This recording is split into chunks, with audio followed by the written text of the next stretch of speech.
Standing here with the papas, the proud papas, whose sons are keeping the main thing the main thing. Now, you might think I'm talking about football. I'm talking about giving back to the community. You saw Deon Johnson last night out with his son as we were on the My Ann Arbor tour. This is a culmination of that, which is this toy drive that he partnered with Semaj Morgan, 2 kids who came up in the city, Southeast Michigan, and now doing their part to give back. And so we got Senior on, and we don't have to worry about the phone popping this time. That's right. Man, so now the people can really hear you. I had to cut out a good part of that, so now they can really hear who you are or hear how you are. But let's start off first talking about how proud you are of your son, of these boys, for doing what they're doing today.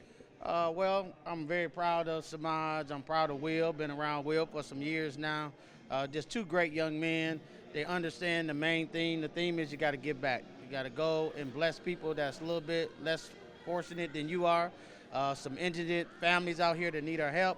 So they understand. And then Michigan pumps it into them also. So great shout out to Coach Harbaugh and his staff and the University of Michigan, because they also enforce the theme that we're sending over to our young men. So I'm really proud of them.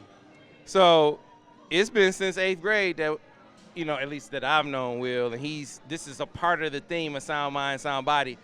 You can't miss that that's a part of him doing this today. Well, actually, it's a part of them, because Semaj Jr. has been, I think he came along when he was in the 7th grade. So he was a part of Sound Mind, Sound Body for 6 years. William has been, has been a part of his life, his whole life. So, we just encourage kids to give back, let these kids see that these kids come from our neighborhood. They come from the same cities we come from.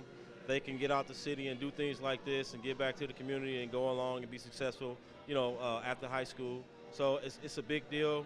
It's a great opportunity for the boys to give back and show the community that they're not just football players, but they also care about what's going on at home and, want to get back and help out so these kids can have a great Christmas. Yeah, I was telling your wife and telling Will's mom that, look, toys are a necessity in the holiday. That's not just some, you're not just meeting something that is not as important as things we might consider needs, like clothing and a place to stay. I consider toys to be a need too at the holiday season. But you can't miss the other things that you guys are doing, like providing the high-speed internet vouchers for families. Yeah, so thanks to Xfinity, they provided our 500 tote bags, and they're putting internet coupons inside of the bags called Internet Essentials. So any families that's indigent, income is kind of low, they can redeem that voucher and get high-speed internet for like $9 a month. And we already know how expensive high-speed internet. I think I pay probably $70 just for high-speed internet alone. So we're trying to do some things to help in like the educational. That's important because our kids need high-speed internet and internet in the homes so they can do their homework, any projects they might do. So that's very key because now we're hitting on the educational component of what our boys are, what they need to do out here in the community also. So I'm looking at the support, Deon, that you guys are giving your sons. Instilling in them the things that they need to prioritize, whether it's off the field, school, the things they need to prioritize on the field. It's like, if support systems, if there's a rating, this is 5-star all the way, right? For something like what they're doing now, though, and I know Semaj is getting it going with his line, man, this goes above and beyond normal support. When you got a whole clothing line that you're propping up, you got a foundation that you're propping up. That's no small undertaking. So talk to maybe some families who have student athletes currently or who will have student athletes down the line about how you guys are doing what you're doing to support Will, not just in his endeavors as a student and an athlete, but as an entrepreneur as well. So basically, when we found out that NIL was going to be approved, it was William's senior year. So we started, we formed an LLC, we came up with a logo, and we started making like hoodies, t-shirts, hats, and just trying to start to get him thinking about like there's a possibility that you can make money off your name, image, and your likeness. Then the turnover buff stuff came about. We made up some hoodies, We made some T-shirts. A lot of people like the concept. Came up with the glasses. So it's just like just being creative, trying to make sure that you're adding new stuff. We try to keep him as far away from the business, not the business side of things, but just we want him to focus on football and school. We talked to him about the different apparels. We see if he liked the stuff, and then we kind of move forward with the behind the scenes stuff. But we also like keep him involved as much as possible. We want to make sure that he likes the stuff, that he'll wear it, that his teammates will wear it. So that part of it, partnering with you to help out with some things. So I would just say, parents, make sure the first thing you want to do is start an LLC and get some good people around you, get some good advice, get you an attorney, and talk to some vet out some financial advisors and an accountant. You got to pay taxes. The money is not tax-free money, and we're hoping that a lot of kids understand that the money's not tax-free, because the IRS will come knocking on your door if you don't pay the taxes. So I would just say, like, get you a good support team around you, and try to whatever your son likes to do, whatever he wants to do, try to build on that and see where it takes you. Yeah, and that one of the things that you just hit on, Deon, is make this not be a distraction, right? Keep that to the side. We'll handle that. That's what I took from that whole thing. We'll handle the business side. You focus on what you need to focus on, and then we'll bring you in when it's something that won't distract you and we need your approval. And that seems like a good formula. Oh, it's an excellent formula. So I can piggyback on Coach Deon, and that's the same thing with Semaj. We say, hey, you concentrate on school, concentrate on football. Tell us the things that you'd like to do. We got a plan set out. We got visions. And we always talk about goals every year. Like Semaj, we set goals every year. People are like, you set goals? Absolutely, because if you don't set goals, then what are you achieving to do? What you trying to do? So we set goals on how we want to do it, our business-wise, philanthropy stuff, academic-wise, sports stuff. So that's what you got to do. They got to concentrate on school and all the other stuff, and we just make them look good. How about that? All right, so right, and you do. So we got to talk, because you got cut off on the Drop and Dime show. So I asked a question. I said, man, where did Semaj get it from? So I talked to Erica, and she said, oh, he get it from me. That's on my mama, right? That's on my mama. So he didn't say it's on my daddy. He said that's on my mama. That's right. But That's right. I've talked to you a lot. I think it's on daddy too. So give me. Is Semaj more like mom, or he more like dad? I'm talking about not as I'm talking about with the mouthpiece, with the game, with how he talks, with the flavor he gives, with the edge he has, and his ability to just be himself. Because that's what I appreciate about him. He is his authentic self. He's not changing. I mean, you got to dial some things back, a few things, but by and large, he's comfortable being him. I think that says a lot about his parents. I think that says something about Michigan too. Yeah, no, definitely he get a lot of things from his mom. He kind of analytical, you might not think, but he kind of anal sometimes, for real. Like, you be like, no, dog, like, well, it's not 6 o'clock yet, Dad, it's 5:58. Like, no, dog, it's 6 o'clock. No, it's not. So stuff like that. We always say, hey, go to law school. You can have Morgan and Morgan Law. Right. Of course, my wife is, she has her own law firm, but she's a magistrate also. But you have to be yourself. You know what I'm saying? You can't. I remember this. I'm going to tell you this quick story, right? We didn't play Southfield last year, and Semaj kicked everybody off the field. Y'all remember that play? Uh-huh. And he went forward. So at halftime, my cell phone rang. It was Donovan. He said, where Maj at? I said, he coming out the locker room. This was his message to him. He said, man, you a wonderful player. Don't let nobody ever steal your edge, no matter where you go to school at. You understand what I'm saying? So I say that to say, I'm never, like, you got to be respectful. Be careful what you say. Mm-hmm. But, dude, don't be out here and you talking, but you can't back it up. So he get a lot of that from me, because really I'm way more competitive than, like, they are, right? When we play basketball, we play real basketball in the yard, like no charging, foot in the chest, black top. In Flint, we called it cutthroat in Flint. That's right. No fouls and cutthroat. No, it ain't no foul. And I be putting that body on them too. Bam, putting it on. Bam. Hey, you can't put the body on the franchise no more. Oh, no more. No more. No more. And he love basketball. So I just say, keep it in perspective. But he a player that you want on your team, right? Because he going through that brick wall for you. And I'm just telling you, like, he a great teammate. And when you got somebody like that, he gonna fight for you. So when he love his teammate, he love his coaches. They do a great job with them. They understand them. That's the key. And they learn them. They learn them fast, right? Yeah. Because he came through the door. He the same. He like that. Yeah, man. And that's what I appreciate. This was a point for me. And Devin agrees. Like, we really agree at the end of the day. But I was like, look, man, I feel when you let a kid, all these kids, if you let them be them, if you make it so they can feel comfortable expressing themselves, I think that's great. You let a guy come in, or a man or woman come in and learn to express themselves in ways that are true to them, but also within some parameters, you're helping that person grow. So I appreciate it that a week after, his Ohio State post game, they said what they had to say. Erica said said what she had to say. Yep. I'm sure you said what you had to say. Right. And then they put him right back on the mic the next week.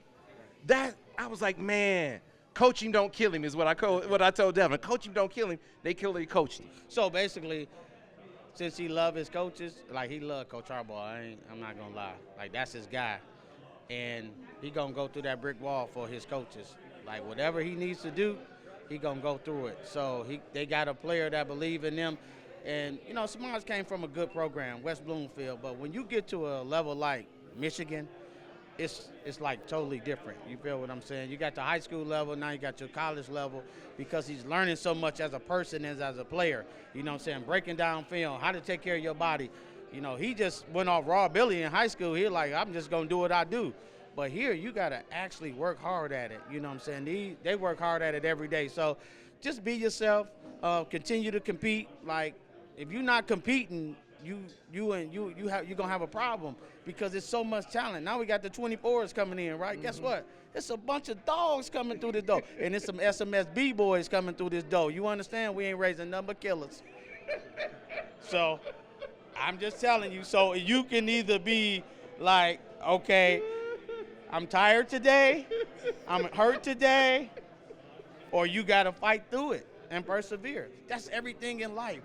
Like, you just can't give up, man. You got to fight. So at the end of the day, man, just go out and do what you're going to do. Because guess what? He been here a year already. He's like he just got here. This about to be over.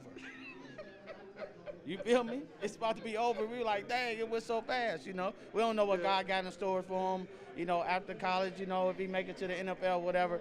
But in order to get there, you got to make sure you keep grinding every day, going to class, making sure you're being a good dude, you know what I'm saying? Don't get too many people mad at you. But at the end of the day, we here we here to win. It don't matter who step in front of you. We're trying to win. So it don't matter if it's Ohio State, Michigan City, Alabama, whoever it is. We're trying to win, right? We ain't come here to just say, okay, we just here. Like, we're trying to make an impact, you know what I'm saying? So he making an impact as a freshman, because that's what we taught him how to do. So shout out to SMSB for teaching him a lot. Shout out to Coach V for teaching him a lot. And at the end of the day, he got the foundation, and he just brought it to college. Yeah, see, and that's the other thing I like. Everybody don't have to be the same, because what you just said about, it don't matter who step in front of you, we coming. I heard Will say the same thing. He said it different. He said the same thing. And there's room for both styles, because what Will said when he faced number 18, he said, man, he puts his pants on one leg at a time, just like me. And that's how you got to approach, which is essentially the same thing he just said. Don't matter who you put in front of me, I got him, right? Same message, right? Just different delivery. Just different. Just like I told William before the game, I said, I'm taking the best you over the best him any day. I said, do what you've been doing since you was in the 8th grade. We took him around the country, went against some of the top competition in the U.S., and he held his own. He locked people down. So, I told him, like, in his mindset, these are the same guys that I went up against growing up, middle school, high school, when we took him to Florida, to L.A., to Vegas, to wherever, all around, and he had success. So his mindset is, whoever I line up against, I'm better than you. You know, because I've proven it over and over again. Before I got to Michigan, I was doing this. So, you know, why stop now? Right. All right, so fellas, no bulletin board material. I don't even have to say this to you. No bulletin board material. All right, no bulletin board material. That's why, hey man, that's why I'm prefacing this question about the Rose Bowl, taking on Bama. Let's talk about this matchup. A lot of folks feel like, man, you know, yeah, it might be a down year for Bama, but Michigan doesn't have anything for that Bama speed. They just hired Michigan's old linebacker coach down there, so they got all the signs now, right? So what do you think about this matchup, this Rose Bowl matchup with Alabama? And again, no bulletin board material. Well, hey, you know, Nick Saban, Alabama, what more can you say? I mean, you thrive to be them. They won a bunch of national championships. They got a bunch of NFL players, Hall of Fame players. So at the end of the day, that's who you kind of emulate you want to be out there. But at the end of the day, like Will said, you put your pants on one leg at a time. We do too, right? So when we blow that whistle, it ain't about what's in front of your chest. It's what's in your heart. You feel what I'm saying? So I believe in the Michigan boys for sure, because I've been watching them, and I know a little bit about football. They really good. They're going to come to play, and I'm just excited because 2 historical programs, great players on both sides, great coaches, but you can hire who you want. You can steal signs all you want, but guess what? When you got to play between the lines, man, right? So, hey, that's what I say. It's going to be a great game. I'm looking forward to it. First time I'm going to be at the Rose Bowl. I'm going to be going absolutely crazy in the stands like I always do. Ask Coach Deon, he don't want to sit next to me. I be beating him. Every time Will do something, dude, I go crazy. Or a lot of the boys, you know what I'm saying, because I be happy for them. So, hey, it's going to be a great game. But Michigan, we're going to prevail. And we're going to go to Houston. We're going to win there, too, and we're going to be national championship. We're going to be national championship. Hey, I think that was let's clap. Can we clap it up? Can we clap it up for Maj? No bulletin board material. I'm just proud of you, brother. I'm proud of you. All right, Deon, this matchup, what do you see? You know, the Rose Bowl is I'm excited because I had an opportunity to play in the Rose Bowl twice myself, and I'm excited for the boys. Alabama's a really good program. They had a great coaching staff. We all know Coach Saban has done a really good job down in Alabama. So, a lot of talent, a lot of 4 stars, 5 stars. Great high school, great athletes coming out of high school. So I think the boys will be ready. It'll be a great challenge. We've been challenged all year.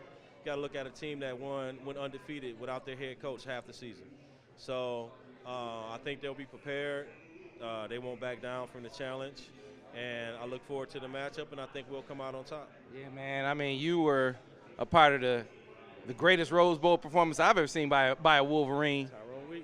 Tyrone Wheatley. Man, and the Rose Bowl the year before, I mean, I wonder what it would have been like if he didn't get hurt, if they would have been able to play y'all the way they played that first Rose Bowl. Right. But I remember Tyrone Wheatley coming around the corner, and he was out the gate. Yeah. And it was like a precursor for what was to come, because the next year, Deon, T. Wheat was on one. He went wild. I think he broke all kind of records.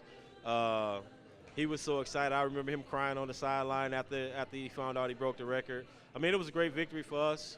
That first year, I know we talked about Desmond had won the Heisman Trophy that year. We were, ranked in the top 5 in the country. So we played against Washington, who was ranked in the top 2 in the country. They were number 2.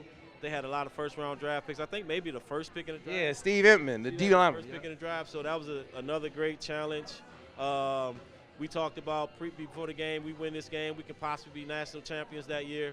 So, I mean, now here it comes full circle. My sons get the opportunity to play for opportunity to win a national championship, so I'm really excited about it. Yeah, man. Fellas, I'm proud of both of y'all. Thank you. I mean, the boys you raised, the example they set. I know the book isn't written yet, but the chapters that are already written, pretty damn good, fellas. So I'm proud of y'all, proud for y'all, and going to be rooting for y'all as well. Thanks, Sam. Appreciate it. Go Blue. Good stuff, man. Good stuff. Good stuff. What the fuck teach motherfuckers up?